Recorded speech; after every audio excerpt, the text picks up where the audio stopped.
అండి అందరికీ. ఈరోజు వంట వచ్చేసి ఆలుగడ్డ కర్రీ చేస్తున్నాను. ఆల్రెడీ ఆనియన్స్ పచ్చిమిర్చి వేసి వేస్తున్నానండి.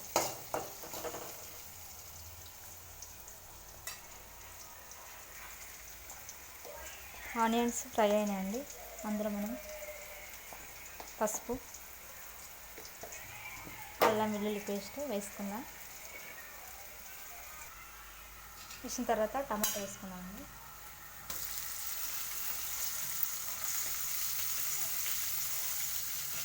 టమాటా 2 నిమిషాలు మూత పెట్టి మెత్తగలనిద్దాం.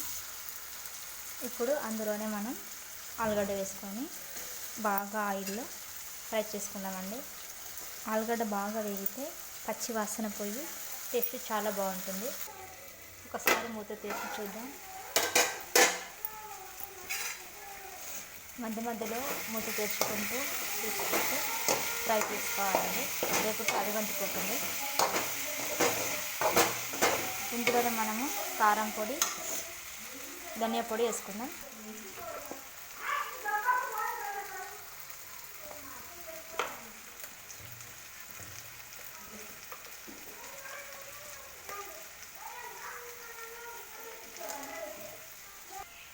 కారం పొడి వేసి బాగా కలిపిన తర్వాత 1 నిమిషం పాటు ఉడకనిద్దామండి.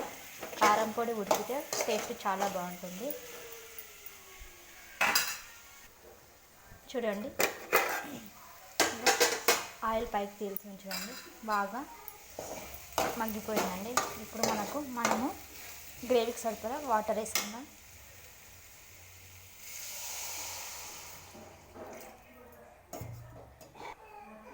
బాగా కలుపుకొని కొద్దిసేపు ఉడకనిద్దాం.